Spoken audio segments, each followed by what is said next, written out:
돌입니까? 아브라함의 자손입니까? 라는 제목으로 오늘 하나님 말씀을 나누고자 합니다. 오늘 본문 말씀을 보면 1절에 그때 이에 세례 요한이 이르러 유대 광야에서 전파하여 말하되 2절에 회개하라 천국이 가까이 왔느니라 하였으니 8절에 그러므로 회개에 합당한 열매를 맺고 11절 그는 성령과 불로 너희에게 세례를 베푸실 것이요. 마태복음은 본론의 처음 시작을 예수님에 대한 것이 아니라 세례 요한의 이야기로 먼저 시작하고 있습니다. 마태복음뿐만 아니라 다른 세 복음서 모두 예수님과 하나님 나라를 먼저 가르쳐 주기 이전에 세례 요한의 사역과 가르침을 먼저 알려주고 있습니다. 오늘 본문을 보면요, 세례 요한이 나타나서 회개하라 천국이 가까이 왔기 때문이다 이렇게 외쳤습니다. 그렇게 외쳤던 이 세례 요한의 선포에 대해서 수많은 사람들이 반응이 뭐였냐면 5절 6절인데요. 이때 예루살렘과 온 유대와 요단강 사방에서 다 그에게 나와 자기들의 죄를 자복하고 요단강에서 그에게 세례를 받더니 라고 기록되어 있습니다. 굉장히 놀라운 광경이지요. 요한에 대해서 이렇게 수많은 유대 사람들이 반응한 것은 그들이 그만큼 주님의 날과 하나님 나라에 대해서 관심이 많았기 때문입니다. 관심이 많으면 내가 관심 있는 얘기를 할 때 어떻습니까? 우리가 내가 관심 있는 얘기를 하면 내 귀가 번쩍 뜨입니다. 이스라엘 백성들이 왜 관심이 많았을까요? 아시다시피 이스라엘 민족은 자신의 민족을 구원할 구원자를 기다리고 있었습니다. 하나님께서 보내주실 이스라엘의 왕, 구세주를 기다리고 있었습니다. 로마의 식민지로 나라의 주권을 잃어버리고 로마의 통치를 받고 있었기 때문에 더 간절히 자신의 민족을 구원할 구원자를 갈망했죠. 이스라엘은 자신들의 하나님께 죄를 지어서 잘못했기 때문에 예수님이 오시기 훨씬 오래전부터 자신들의 조상 때부터 바벨론이라는 하나님을 모르는 민족의 포로가 되었고 계속해서 이방 민족의 지배를 받고 있다고 믿었기 때문에 너무나 자기들을 구원해 줄 구세주를 간절히 갈급히 기다리고 있었던 것입니다. 그러던 중에 오늘 본문을 보니까 낙타털 옷을 입고 허리에 가죽띠를 띠고 음식은 메뚜기와 석청을 먹으면서 요단 동쪽의 광야에서 지내는 세례 요한이 딱 나타난 것입니다. 이 낙타털 옷과 허리에 가죽띠 패션 하면 떠오르는 사람이 누가 있습니까?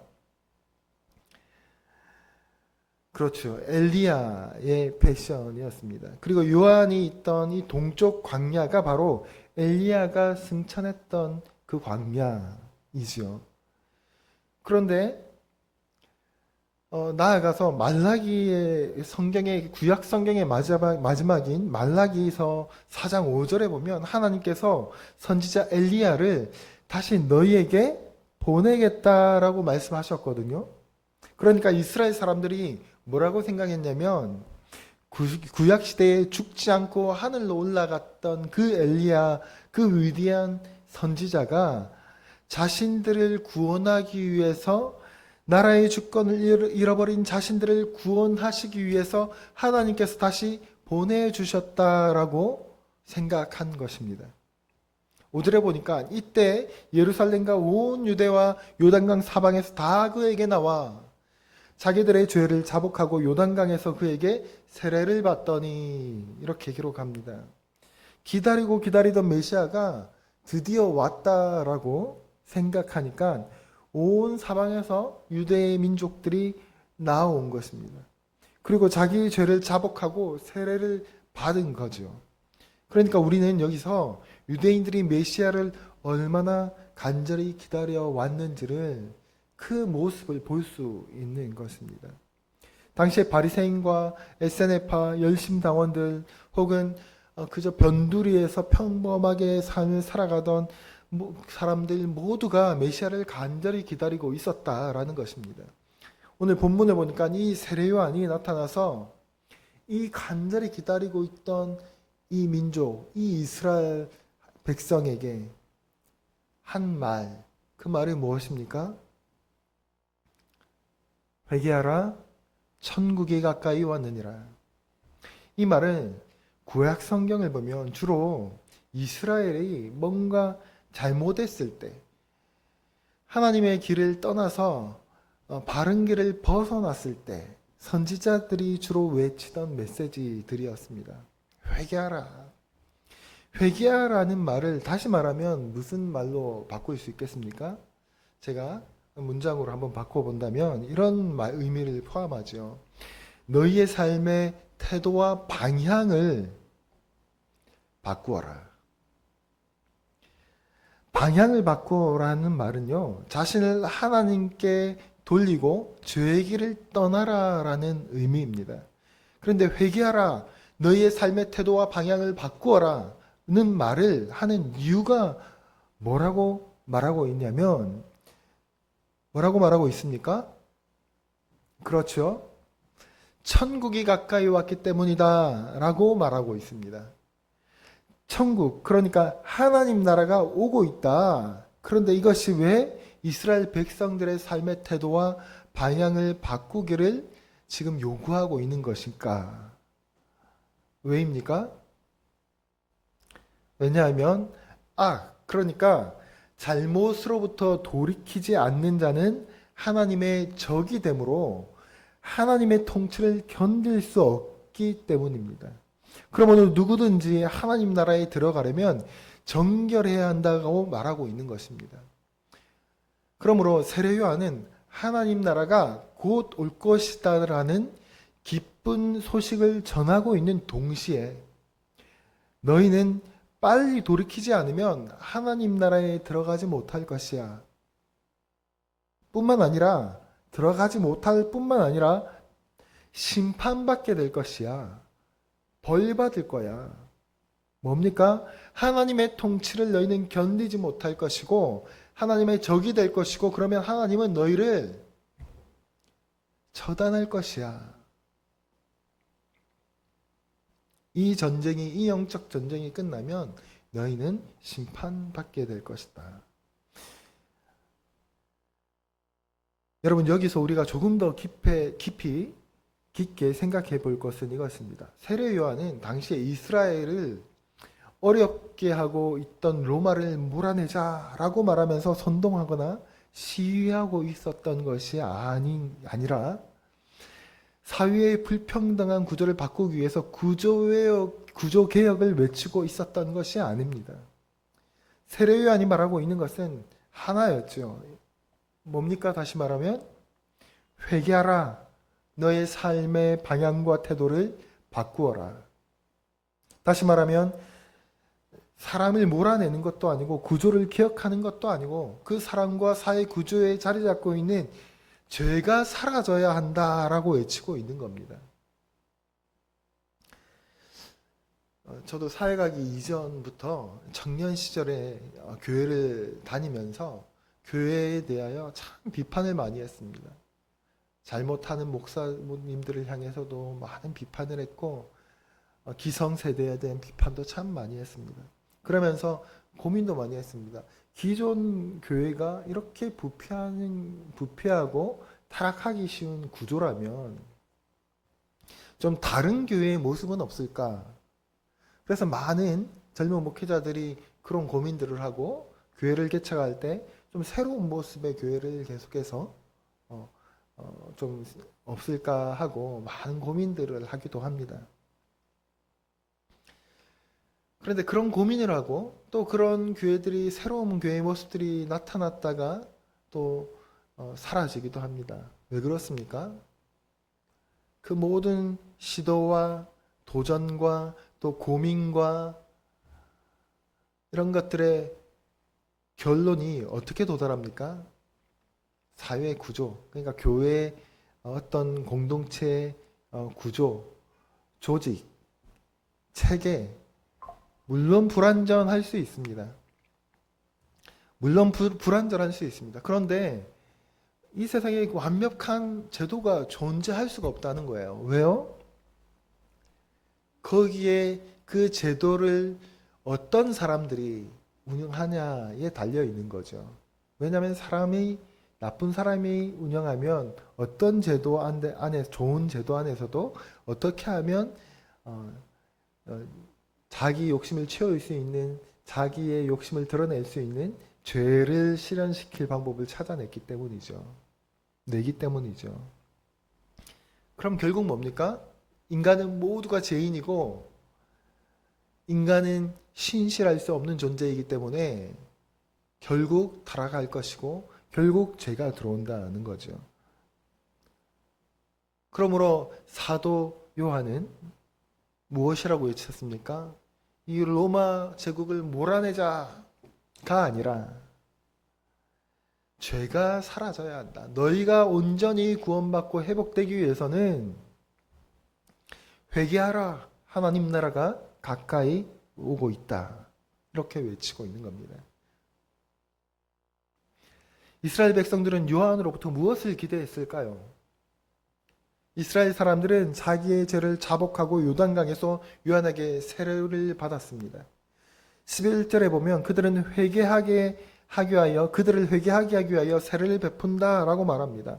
이 말은 성령님이 임하시는 세례가 아니라 메시아가 오시는 것을 준비시키는 것이다라는 것이 세례라는 것입니다. 그러니까 세례를 받는 자들은 세례를 받음으로써 어떤 고백을 하는 겁니까? 나는 하나님의 자녀이다. 다시 말하면 죄에서 떠난 자이다. 떠나려는 결심을 알리는 것이죠. 우리의 신앙의 고백입니다. 죄와 함께 할 수 없는 하나님, 그 하나님을 내가 믿고 하나님의 자녀가 되는 나는 이제 죄와 결별할 것이다 라는 어떤 이 신앙의 고백의 의미가 우리가 받는 세례에 담겨 있죠. 그래서 죄를 씻기는 물로 세례를 주는 행위를 하는 것이죠. 저희는 이제 물을 조금 머리에 얹으면서 세례를 주기도 하는데 침례에서는 어떻게 합니까? 온몸을 잠글 수 있는 물에 이렇게 담구어서 들어갔다가 나오는 행위로 세례의식을 진행하기도 합니다. 그래서 이렇게 보면 같이 수련회에 가거나 해보면 강 같은 데서도 세례의식을 행하기도 하더라고요. 저는 너무 그것이 참 의미 있다. 물론 그 행위 자체가 우리를 새롭게 하거나 죄를 씻어준다라는 말이 아니라 좀 더 깊이 정말 내가 결단하고 씻는다. 내가 주님 오실 것을, 내 마음에 모시는 것을 준비한다라는 좀 깊은 그런 결단의 의미로는 좀 그런 의식도, 세례식도 참 의미가 있겠다라는 생각들을 했습니다. 그래서 우리 함께 사는 교회 첫 세례교인이 생긴다면 나중에 그런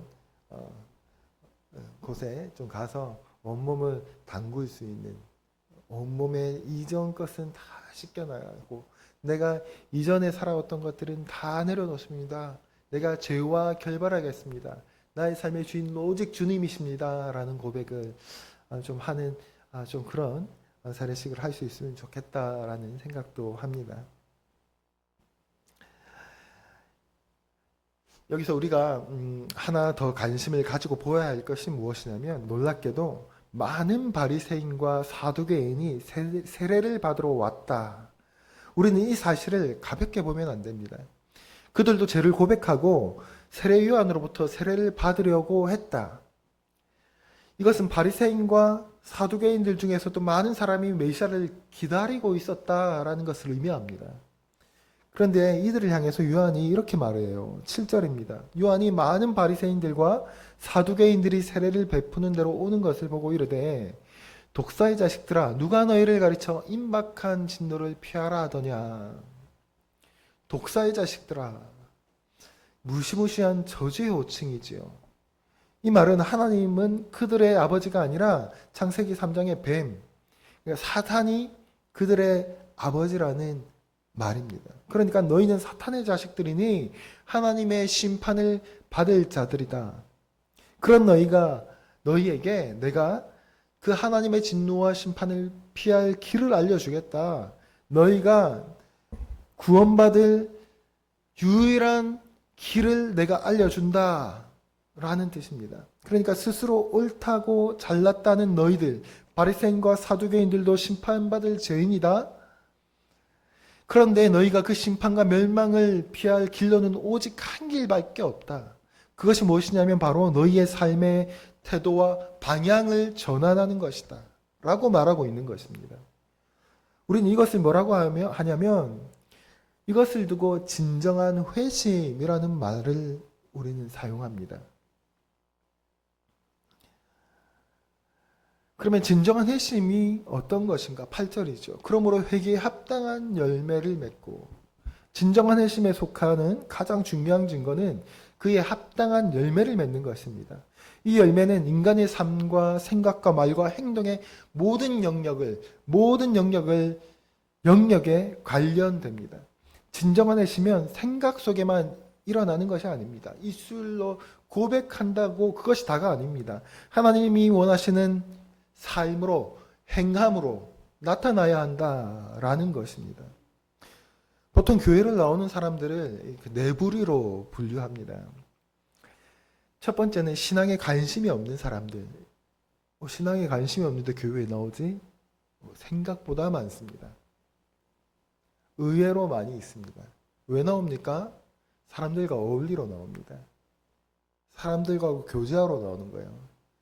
왜냐하면 인간은 혼자 살아갈 수 없는 존재들이니까 사람들과 어울리러, 참 좋은 사람들이 많이 모여 있는 것이 교회이기도 하고 또 죄인들이 많이 모여 있는 것이 교회이기도 하고, 그래서 이렇게 복작복작 어울리면서 그 사람들과 어울려서 지내려고 나오는 사람들.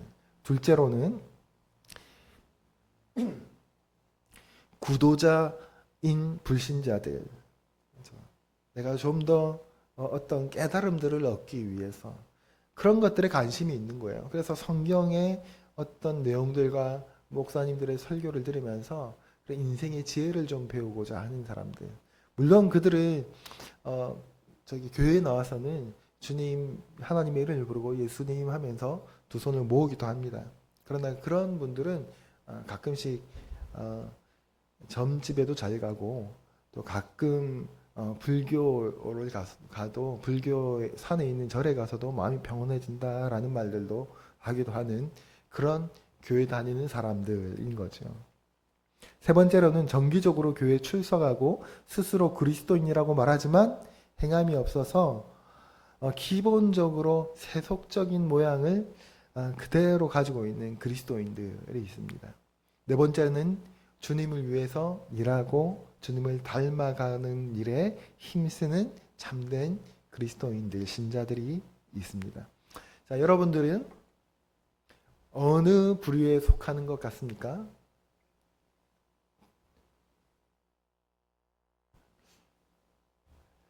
오늘 세례요한이 회개하라. 너희 삶의 태도와 방향을 바꿔야 한다. 그래야 너가 심판받지 않고 하나님 나라에 들어가게 될 거다라고 말하는 대상은 그러면 이 네 가지 분류의 사람들 중에 누구에게 말하는 것일까요?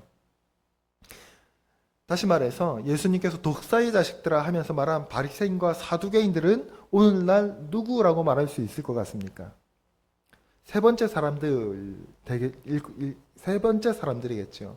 교회에는 정기적으로 교회에 출석하고 스스로 그리스도인이라고 말하지만 말씀대로는 살아가지 않고 행함도 없고 세상 사람들과 다를 바 없는 그리스도인들, 그리스도인답게 살아가는 실제적인 삶의 실천이 없는 사람들.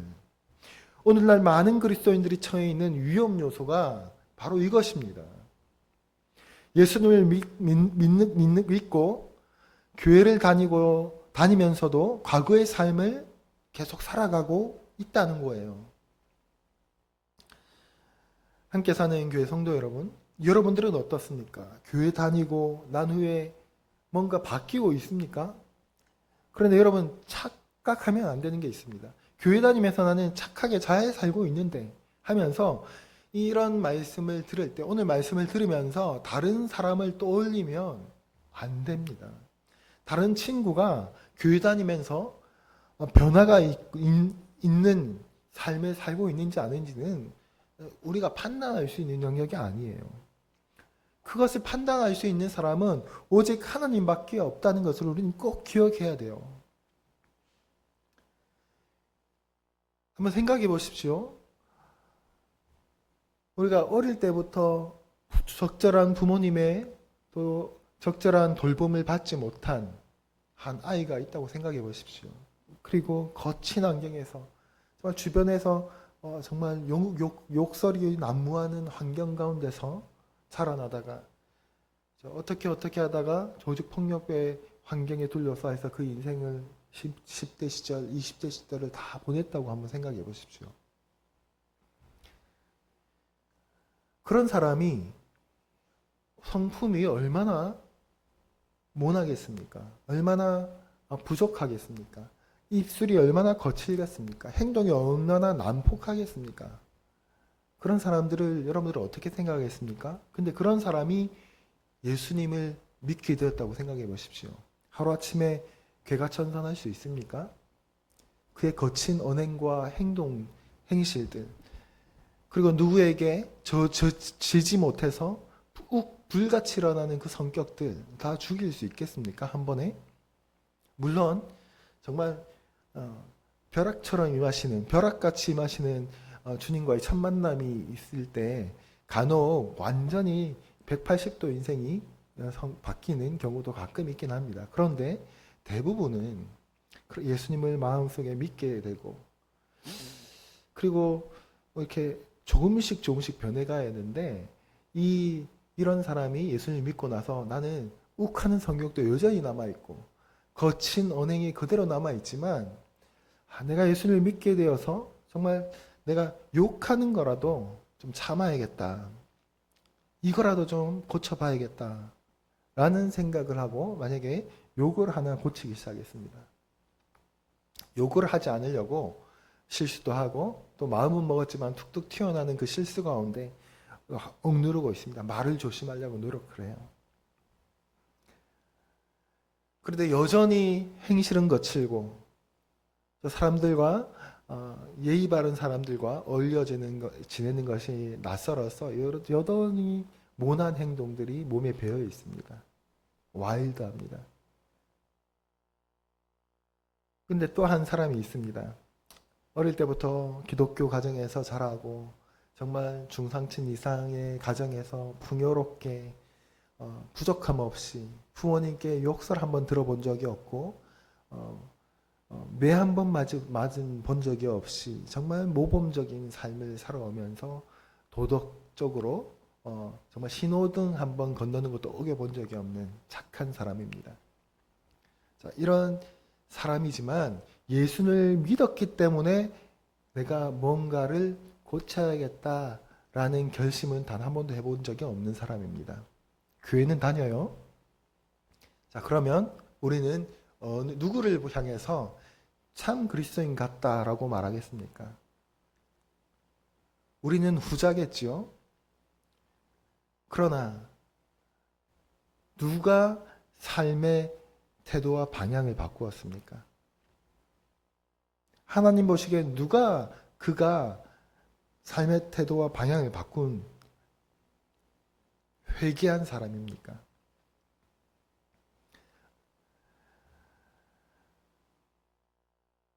여러분, 우리가 학교에서 조별과제를 하거나 직장에서 일할 때를 한번 떠올려 보십시오. A라는 형제가 있습니다. 이 형제는 솔직히 말해서 주변 사람들을 피곤하게 하는 스타일입니다. 성격이 불같고 자기중심적이고 입만 열면 불평, 불만이 쏟아집니다. 도덕적으로나 인격적으로나 정말 부족한 사람입니다. 그런데 이 형제가 수련회에서 아니면 기도의 자리에서 교회에서 설교를 듣다가 예수님을 말씀 가운데 깊이 만났습니다. 하루아침에 천사가 되었겠습니까? 아니지요. 여전히 욱하는 성질이 남아있고 이기적입니다. 하지만 이 형제의 삶에 단 한 가지 치열한 변화가 시작되었습니다. 내가 예수님을 믿었으니 이제 남의 다른 사람의 험단, 뒷담화만큼은 절대 하지 않겠다라고 결단한 것입니다. 동기들이 모여서 누군가를 험담할 때 이제 남의 뒷담화를 절대 하지 않겠다라고 결단하였기 때문에 입을 꼭 다물고 그 자리를 정말 같이 섞여서 앞장서서 험담하고 싶은 욕망을 꾹꾹 누르면서 그 자리를 떠납니다. 반면 B라는 자매가 있습니다. 이 자매는 타고난 성품의 천사입니다. 누구에게나 친절하고 포시도 살 사람이라는 소리를 듣습니다. 주일 성수도 완벽합니다. 그런데 이 자매의 신앙생활을 가만히 들여다보면 1년 전이나 지금이나 영적인 몸부림이 전혀 없습니다. 복음을 위해 손해를 감수하는 일을 절대 하지 않습니다. 그저 내 마음 평온하고 내 삶이 안정적인 것에만 머물러 있습니다. 십자가 앞에서의 끼어짐도 내 안에 숨은 교만을 향한 애통함도 없습니다. 왜냐하면 자기의 삶은 착하게 그리고 신앙생활도 주일 예배에 빠지지 않고 잘하고 있다라고 생각하고 믿고 있지요. 여러분, 세례 요한의 눈에 아니 하나님의 눈에 지금 회개에 합당한 열매를 맺으며 자라가고 있는 사람이 누구입니까? 여전히 모난 구석이 많아 보이지만 자신의 제약된 본성을 거슬러 남의 험담을 멈추기로 결단하고 몸부림치고 있는 이 형제 A 앞서 전자 A의 형제이죠. 형제가 그렇죠. 하나님은 원래 착하게 태어난 성품 그 자체를 신앙의 열매로 여겨주는 것이 아닙니다. 출발선이 아무리 낮아도 주님 때문에 내 삶의 방향을 틀고 작은 것 하나라도 고쳐나가는 그 행동을 진짜 회개로 보신다라는 겁니다. 세례 요한은 사두개인과 바리새인들에게 아브라함을 이스라엘의 아버지라고 하는 성경 구절까지도 사용하지 못하게 했습니다. 무슨 말이냐면 외적인 소속이나 전통이 우리의 하나님과의 관계를 결정하는 것이 아니라 인격적으로 이루어진 회심만이 이를 가능하게 한다라는 것이죠. 자신의 그런 잘남과 올바르고 모범적인 장점을 자랑하는 바리새인들에게 세례 요한은 이렇게 말합니다. 하나님은 능히 돌들도도 아브라함의 자손이 되게 하신다. 세례 요한은 당시에 가장 경건한 자들이라고 자처하던 바리새인과 유대 사회의 고위층을 이루고 있던 사두개인들을 향하여 예외가 없다라고 단언하고 있는 것입니다. 하나님께서는 너희들 말고 돌들로도 내가 사용하실 수 있다라고 말씀하시는 것입니다. 함께 사는 교회 성도 여러분, 우리도 회개해야 합니다. 회개하고 세례를 받아야 합니다. 다시 말해서 여러분 지금까지 교회 다니면서 내 삶이 전혀 변화가 없다면 직장에서, 세상에서, 가정에서, 학교에서 전혀 변화가 없다면 회개해야 한다는 겁니다. 또는 저와 여러분 마음속에 그래도 나는 이만하면 그래도 착하게 살고 있지, 이런 마음이 있다면, 이만하면 그래도 교회 신앙생활 잘하고 있지, 이런 마음이 든다면 우리는 회개해야 한다는 겁니다. 이런 마음을 향해서 주님은 독사와 같은 마음이라고 하시는 거예요.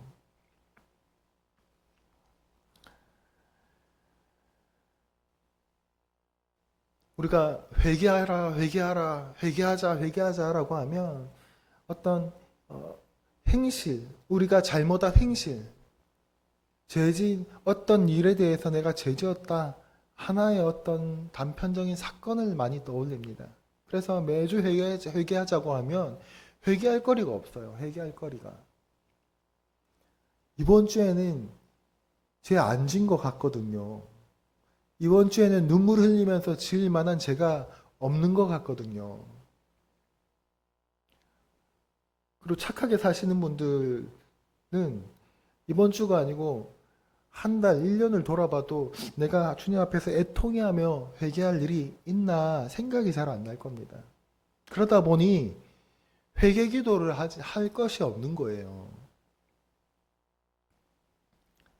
여러분, 잘 보십시오. 회개하라. 천국이 가까이 왔다. 이 말은 우리의 진정한 회심을 말합니다.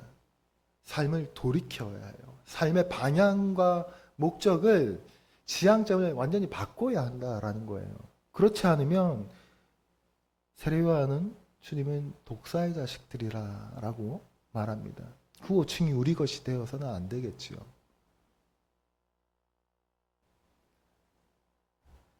함께 사는 교회 성도 여러분, 저와 여러분의 삶 가운데 참으로 진정한 열매가, 회개에 합당한 열매가 있는 주님의 사랑하는 자녀들, 주님의 통치를 받기에 합당한 주님의 백성들 되시기를 주님의 이름으로 축복합니다.